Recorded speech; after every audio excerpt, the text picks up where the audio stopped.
Hi, how are you? It's Dr. Muso. Today we want to talk about the rise and expansion of the Mutapa State, how the state rose, how it became a prominent, at the same time how the state expanded. We are talking about the growth of the state, the growth of this empire known as the Mutapa State. So on the rise now, we have got agriculture. The state rose because of agriculture. So agriculture, what are we talking about? We are talking about the soil, the soils, and also the area received adequate rainfall, so equals to what?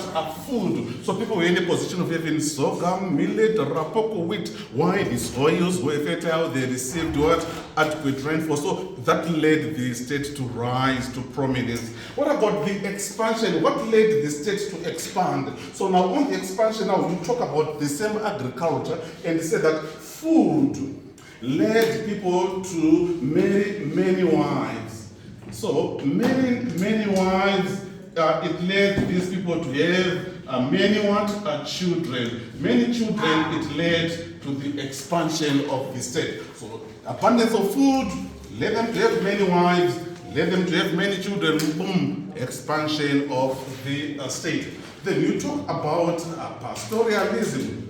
Pastoralism, you are also talking about the area received adequate what? Rainfall. Adequate rainfall, it led them to have good grazing what? Pastures. Good grazing pastures, it led them to have food. Food, we're talking about meat, we're talking about what? Milk. But at the same time, the pastoralism now, it also led to the expansion of the state. Why? Because food, it led them to marry many wives. So many wives, it led them to have what? Many what? Children. Many children, it led to the expansion, boom, expansion of the what? Of the state. Again, the king, so many cattle. He gave some of his cattle to the people under the Kuronzera system. So those people who were given animals under Kuronzera system, automatically they joined the Mutapa State and boom, leading to the expansion of the what? Of the state. Then you also talk about trade. These people now, they are traded with the foreigners. So as they traded with the foreigners now, it led them to get foreign items. They got beads, they got clothes, they got exotic crops. That led the state to expand. It led the state to rise to prominence. Why? They were getting foreign items.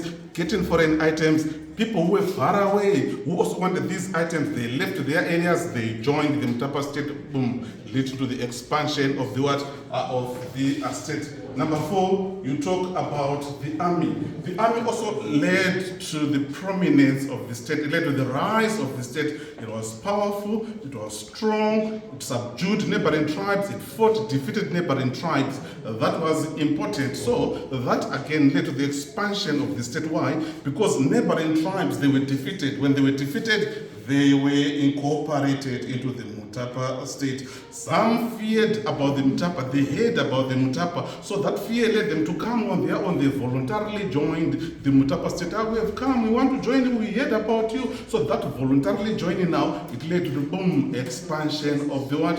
Of the state. Number 5, you talk about religion. Religion also played a part in the rise and expansion. Why? It is because it united people, leading to the rise of the state, leading to the rise again, expansion of the state. Why? Because some people, they joined the Mutapa State. Again, we see the state what? Rising. So these are some of the factors that you're supposed to consider on the rise and expansion of the Mutapa State. But at the same time, these factors, again, they are applicable when you are talking about Great Zimbabwe. You can still apply them when you're talking about the Roji State, especially on the rise and expansion. Thank you so much. It's Dr. Muso.